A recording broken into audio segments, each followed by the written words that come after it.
They say architecture is frozen music, that buildings are the symphony we leave behind for future generations. But what happens when you spend your entire career designing magnificent structures while your own life crumbles around you? What happens when you become so obsessed with creating monuments that you forget to build a home? My name is David Chen. I'm 52 years old, and until 8 months ago, I was the founding partner of Chen & Associates, one of Chicago's most prestigious architectural firms. I had designed skyscrapers that defined the city skyline, cultural centers that won international awards, and residential complexes that housed thousands of families. I thought I was building something that mattered. I thought success was measured in square footage, construction budgets, and architectural reviews in prestigious magazines. I was wrong about everything. If this story resonates with you, please hit that like button and tell me in the comments where you're listening from.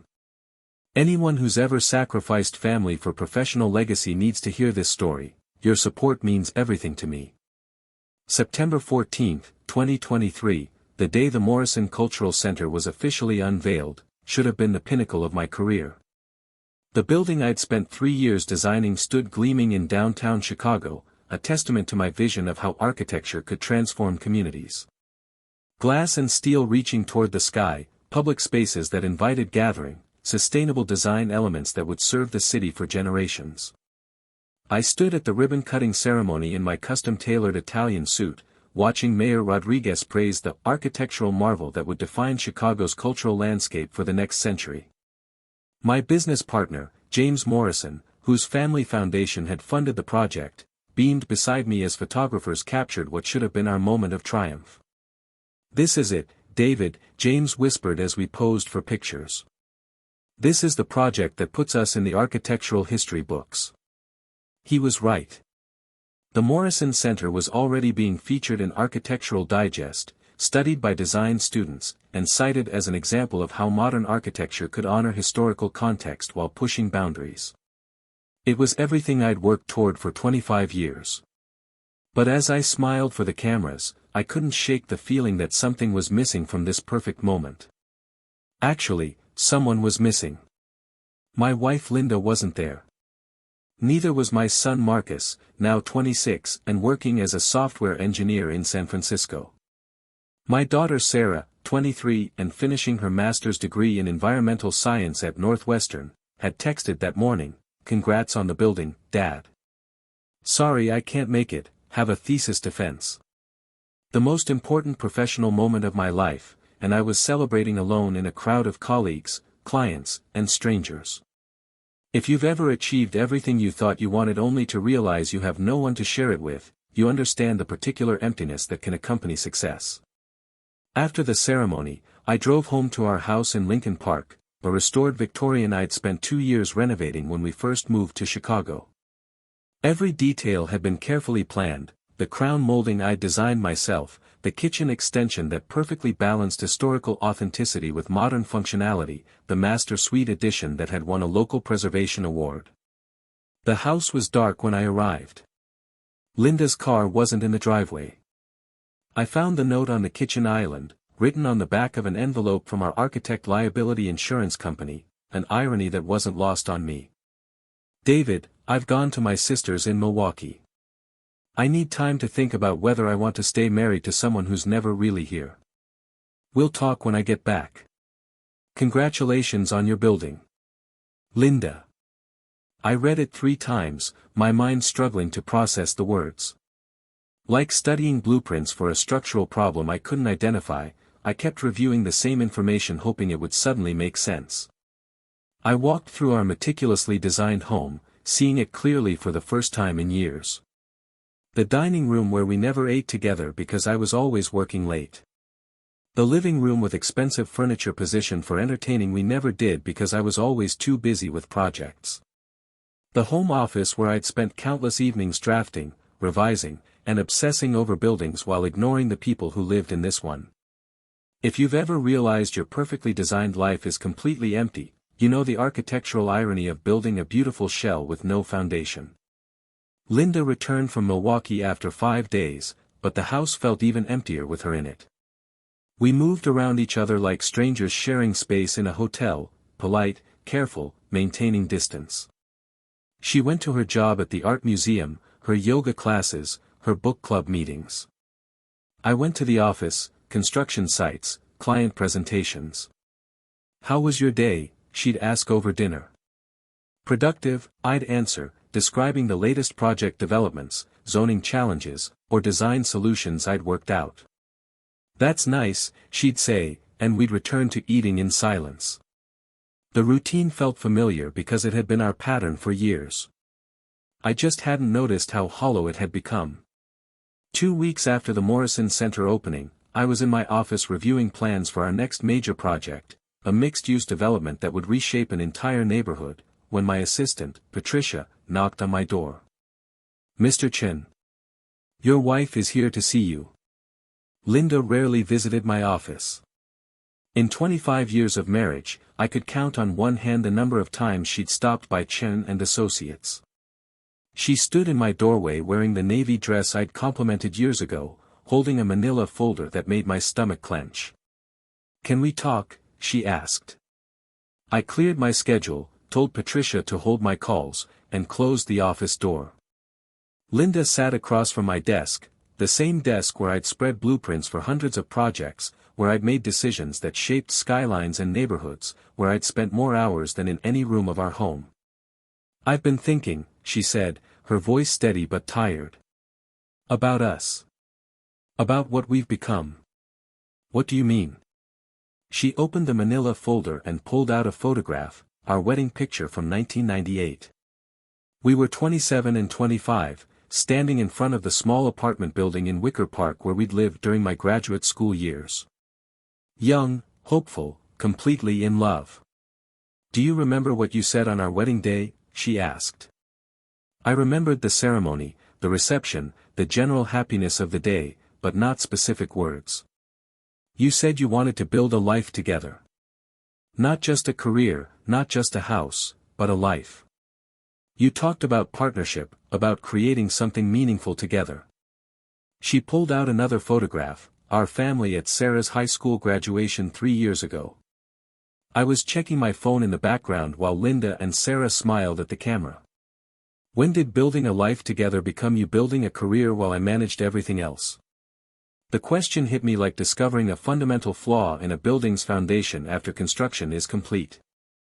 "Linda, everything I've done for our family. The long hours, the travel, the pressure, it's all been to create security, to build something lasting." "For who?" she asked. "You've been so busy building monuments that you forgot to build a marriage." She pulled out more photographs, Christmas mornings where I was absent or distracted, family vacations where I'd worked from hotel rooms, birthdays and anniversaries that had become secondary to project deadlines. "I've been married to your career for 10 years, she continued. "You show up physically, but you're never really present. Your mind is always on the next project, the next client, the next award. If you've ever been shown photographic evidence of your own emotional absence, you understand the particular shame that comes with seeing your priorities reflected back to you."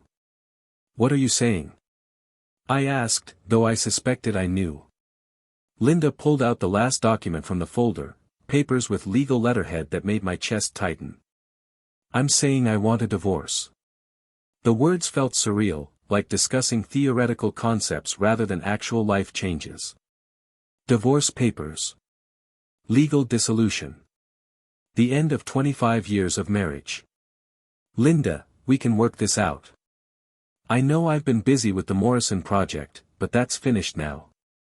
I can make changes." "David," she said, her voice gentle but firm, "the Morrison project lasted 3 years. Before that was the Harbor Point development. Before that was the university library. There's always a next project that's more important than our marriage." I wanted to argue, to point out the financial security my career provided, the beautiful home I designed for us, the lifestyle my success had enabled. But looking at the photographs spread across my desk, I could see the pattern she was describing. "I don't want to be married to someone who's never really here," she said. "Not physically absent, you come home most nights. But emotionally absent. Intellectually absent. spiritually absent. Give me a chance to change, I said, hearing the desperation in my own voice. I've been giving you chances for years. Every missed dinner was a chance to prioritize differently. Every interrupted conversation was a chance to be present. Every family event where you were checking emails was a chance to choose us over work. She stood to leave, then turned back. The saddest part is that you're brilliant at designing spaces for other people to live in, but you never learned how to live in your own life. After Linda left, I sat in my office for hours, surrounded by architectural models and design awards, staring at the photographs she'd left behind. Each image was evidence of a life lived parallel to my family rather than with them. I called Marcus in San Francisco, needing to hear my son's voice. "Dad?" He sounded surprised. "Is everything okay?" The automatic assumption that I only called in emergencies felt like another piece of evidence in Linda's case against me. "Your mother and I are getting divorced," I said, the words feeling foreign in my mouth. Silence. Long enough that I wondered if the call had dropped.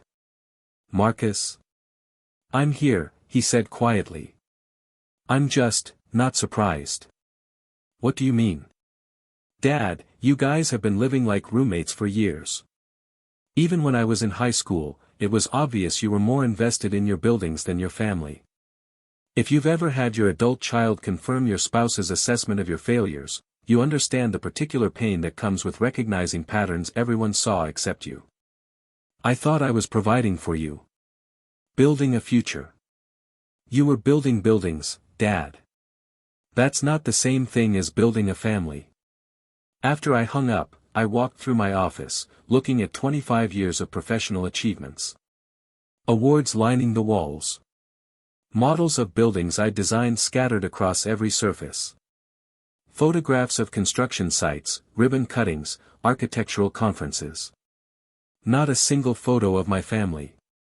The divorce proceedings moved forward with the cold efficiency of any other contract negotiation. Linda hired a lawyer who specialized in high-asset divorces. I hired a lawyer who specialized in protecting architects' intellectual property rights. We divided our life like we were parceling real estate, assets, debts, custody arrangements for a marriage that had already ended emotionally. The house would be sold. Our investment portfolio would be split. I would keep the business, Linda would keep her retirement accounts and half our liquid assets. "It's very amicable," my lawyer said during one of our meetings. "No one's trying to hurt anyone. You should be grateful it's not contentious." But that was exactly the problem. 25 years of marriage ending with the emotional intensity of a zoning variance application.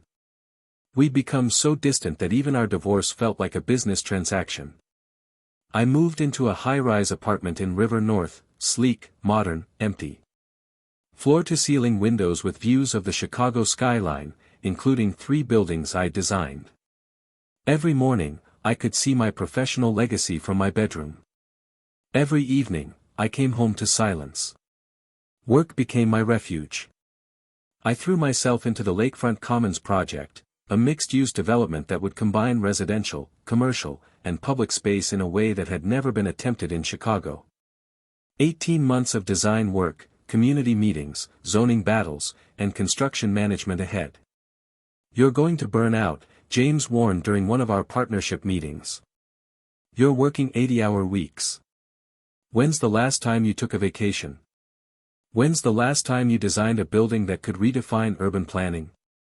I countered.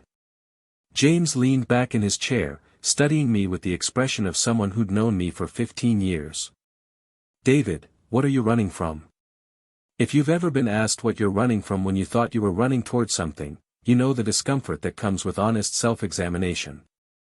I'm not running from anything. I'm building something that matters. For who? The question echoed Linda's words from months earlier.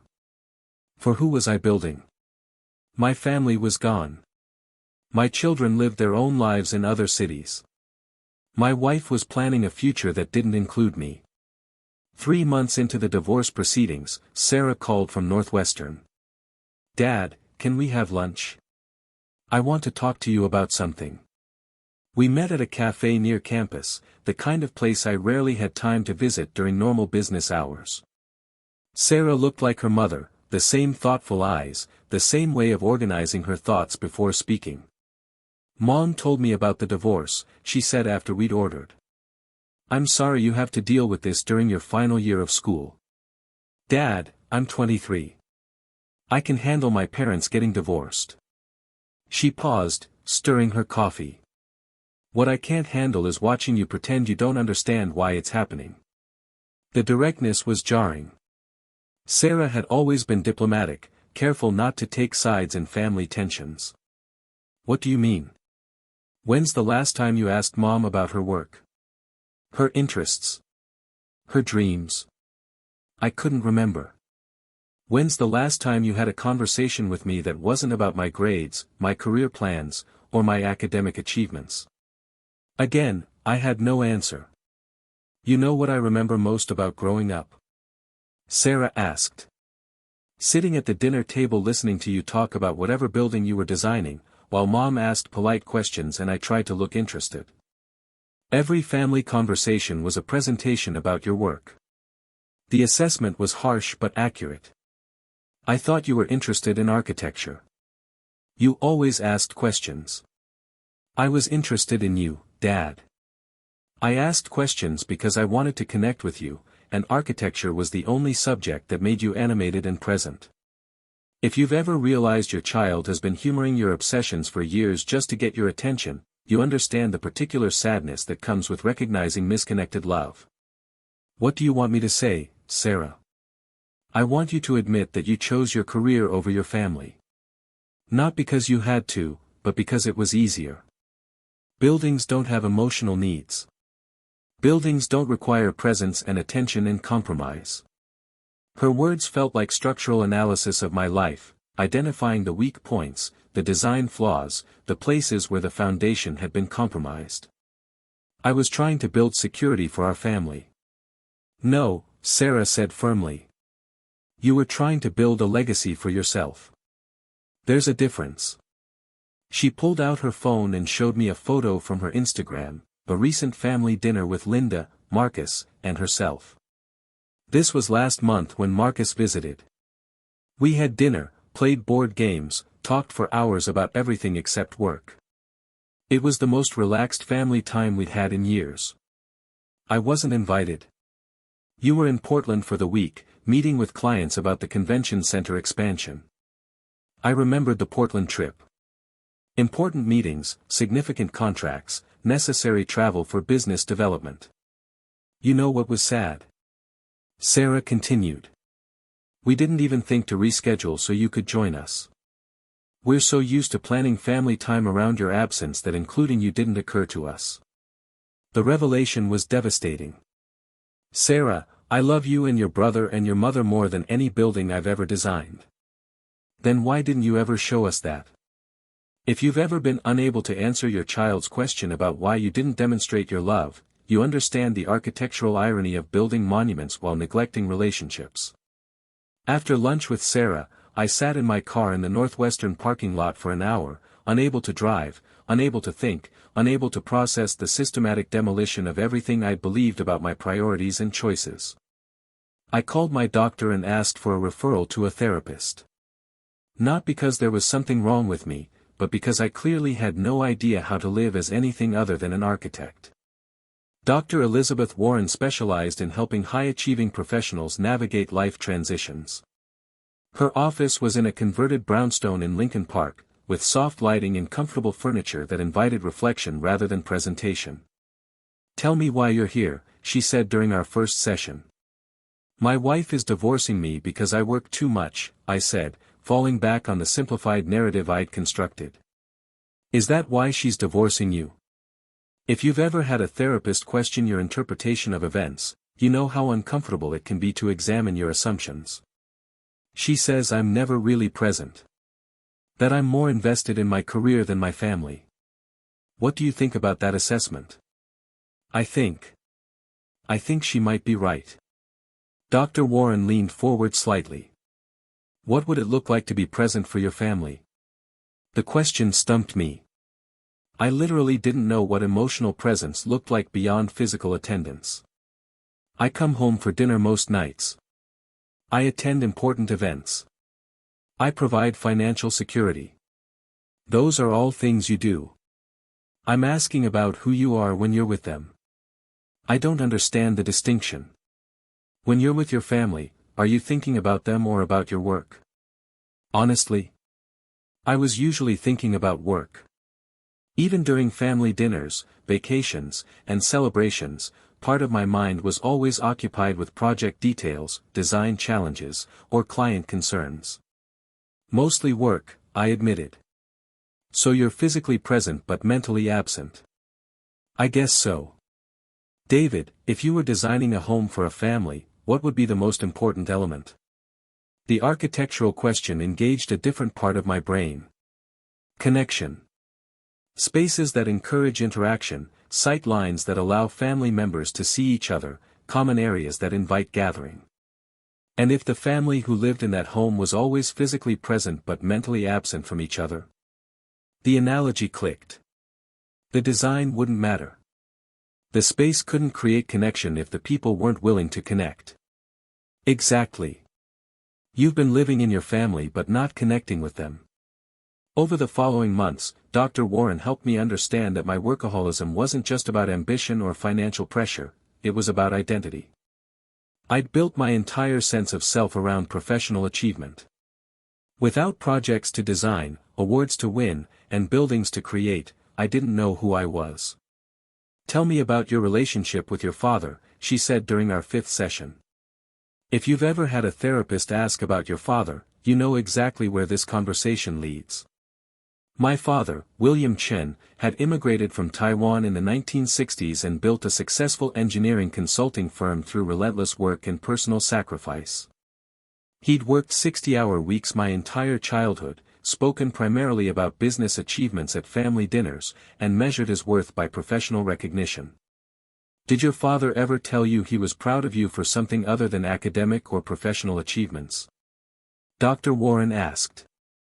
The question opened a wound I hadn't realized existed. My father had been proud of my grades, my architectural degree, my business success. But had he ever been proud of me as a person, as a husband, as a father? I don't think he knew how to be proud of anything else, I said. And you've spent your adult life trying to earn that kind of approval from everyone, clients, colleagues, even your family. The pattern was clear once she pointed it out. I'd been trying to prove my worth through achievements, just like my father had, just like his father probably had in Taiwan before immigrating. What would it look like to be proud of yourself for something other than work? Dr. Warren asked. I couldn't answer. I literally didn't know what else I could be proud of. Let's start smaller, she said. What would it look like to simply exist without building anything? 6 months after Linda filed for divorce, I made a decision that shocked everyone, including myself. I took a sabbatical from Chen and Associates. James thought I was having a breakdown. David, you can't just walk away from the Lakefront Commons project. We're 18 months into design development. I'm not walking away. I'm delegating. The team can handle construction management, and I'll be available for major design decisions. What are you going to do with yourself? If you've ever tried to explain why you need to stop working to someone who's never questioned the value of constant productivity, you know how radical the choice can seem. I'm going to learn how to live without building anything. The first week of sabbatical was excruciating. I woke up at 6 a.m. with no schedule, no deadlines, no projects demanding attention. I wandered through my empty apartment, checked emails obsessively, and called the office daily to check on progress. By the second week, I forced myself to leave the apartment. I walked through Chicago neighborhoods I'd never explored, despite living in the city for 20 years. I visited museums, not for professional research but for simple enjoyment. I read novels, something I hadn't done since college. In the third week, I called Marcus in San Francisco. Dad? He sounded surprised, as always. I wanted to hear about your life, I said. Not your job, your life. How are you? What makes you happy? What are you thinking about? The conversation lasted 2 hours. Marcus told me about hiking trips in Marin County, about a woman he was dating who taught kindergarten, about his struggles with work-life balance in the tech industry, about his fear of becoming like me. Like me how? I asked. Successful but alone. Accomplished but disconnected. Building impressive things while missing actual life. The assessment was painful but fair. Marcus, I'm trying to change that. I know, Dad. That's why we're having this conversation. I called Sarah next, asking the same questions about her life, her dreams, her fears. She was completing research on sustainable urban development, work that combined environmental science with city planning. I think I got my interest in how communities are built from you, she said. But I want to focus on social sustainability, not just architectural sustainability. What's the difference? You design buildings that will last physically. I want to help design communities that will last socially. Where people actually know their neighbors, where families stay connected, where economic development doesn't displace existing residents. Her work was fascinating, meaningful, and completely different from anything I'd considered during my career. Would you like to have coffee sometime? I asked. I'd love to hear more about your research. Really? You want to talk about my work? I want to talk about you. Your work is part of who you are. We met the following week at the same cafe where she confronted me about the divorce. This time, I asked questions and listened to answers. Really listened, without thinking about my own projects or experiences or opinions. Sarah's research focused on how urban design could prevent gentrification while encouraging economic development. She was studying neighborhood councils, community land trusts, and cooperative housing models. It's the opposite of what you do, she said. Instead of designing monuments, I'm trying to design systems that help communities design themselves. That's incredible work, I said, meaning it. Tell me more about the community land trust model. For the first time in years, I had a conversation with my daughter that wasn't about her grades, her plans, or her achievements. We talked about ideas, values, and approaches to solving complex social problems. Dad, Sarah said as we were leaving, this is the first time I've felt like you were actually interested in who I am rather than what I've accomplished. If you've ever had your child tell you they feel seen by you for the first time, you understand the particular joy that comes with learning to pay attention. The conversation with Sarah sparked something I hadn't expected, genuine curiosity about work that wasn't mine. I started reading about community development, affordable housing, and participatory design processes. Not for professional reasons, but because the ideas were interesting. I attended community meetings in neighborhoods where I'd never spent time. I listened to residents talk about housing challenges, transportation needs, and the impact of development on longtime communities. At one meeting in Pilsen, an elderly woman named Maria Rodriguez spoke about watching her neighborhood change as luxury condos replaced affordable housing. They build beautiful buildings, she said in accented English, but they don't build for us. They build for people who can pay more. After the meeting, I approached Maria and introduced myself. You're an architect, she asked. Then you understand. These developers, they see empty land where we see community. They see profit where we see home. I found myself returning to these community meetings, not as a professional consultant but as someone trying to understand how my industry affected real people's lives. It's been 15 months since Linda filed for divorce, which was finalized 6 months ago. We've managed to maintain a friendship built on shared history and mutual respect, though we both acknowledge we're better as co-parents than as spouses. I'm proud of you, Linda said during our last coffee meeting. Not because of what you're building, but because of who you're becoming. What do you mean? You're learning to be present. Not just physically, but emotionally and intellectually present. It's taken you 52 years, but you're finally learning how to live in your own life. I've returned to work part-time at Chen & Associates, but with a completely different approach. Instead of chasing prestigious projects and architectural awards, I'm focusing on community-based design work. Last month, I began working with Maria Rodriguez's neighborhood organization on an affordable housing development that combines architectural innovation with community ownership models. The project won't win any awards, but it will house 12 families who might otherwise be displaced by gentrification. This is very different from your usual work, James observed during our partnership meeting. It's very different from our usual work, I corrected. I think we should consider doing more community-based projects. The margins are much smaller. The impact is much larger. Sarah has become my unofficial consultant on community development approaches. We meet monthly to discuss projects, not because I'm teaching her about architecture, but because she's teaching me about social sustainability. I never thought I'd be collaborating with my father on urban planning, she said during our last meeting. I never thought I'd be learning from my daughter about community development. It's nice, isn't it? Having a relationship that's not about you presenting your achievements and me politely listening. Marcus visits from San Francisco every few months. Instead of touring my latest buildings, we explore Chicago neighborhoods, visit museums, and have conversations about life rather than career achievements. You're different, Dad, he said during his last visit. Different how? Calmer. More curious about other people. Less focused on proving you're important. I'm learning that being important and being present are very different things.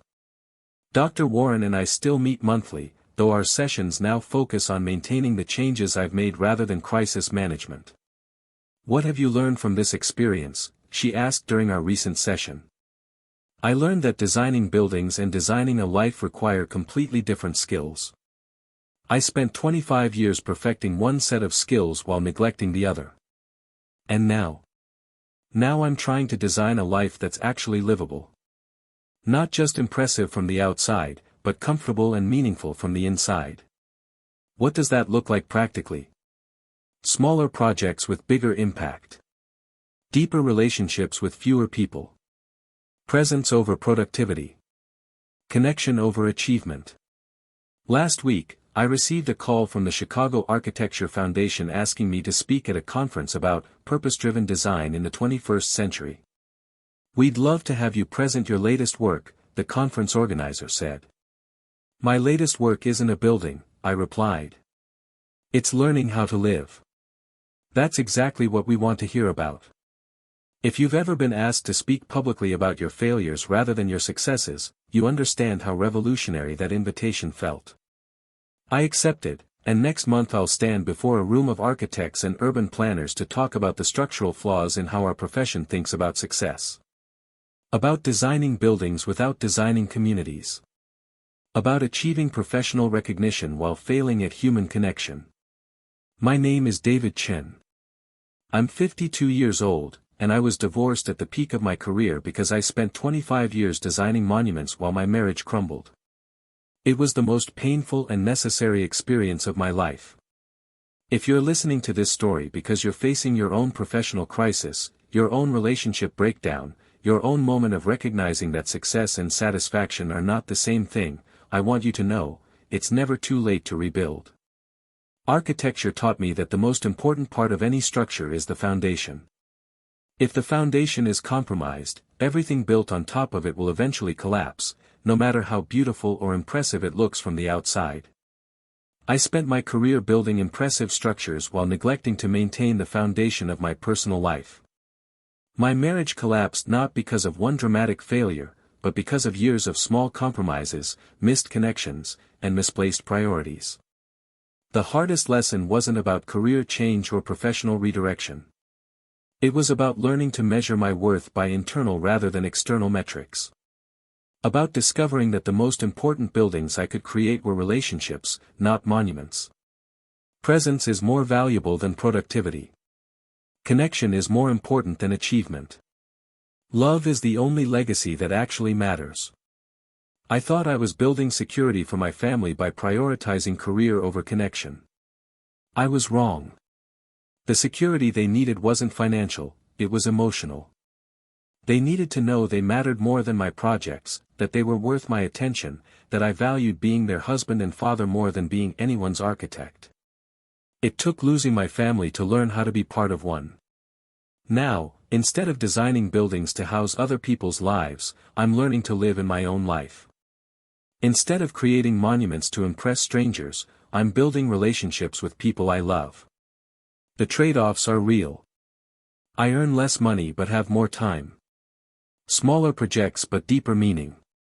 Fewer achievements but richer relationships. If you're 52 and divorced at the peak of your career, if your family has become strangers because you've been too busy building your legacy to build your life, consider this: the most beautiful structure you'll ever create is a life worth living. Thank you for listening to this story about architectural ambition, broken relationships, and learning what building really means. If this resonated with you, please hit that like button and share your thoughts in the comments below. Have you ever had to choose between professional achievement and personal connection? How did you find balance between building a career and building a life? I read every comment and appreciate your support more than you know. Until next time, remember, you can always design another building, but you can't rebuild lost relationships. Choose presence over productivity. Choose connection over achievement. Choose being present over being impressive. Your family doesn't need you to be successful. They need you to be there.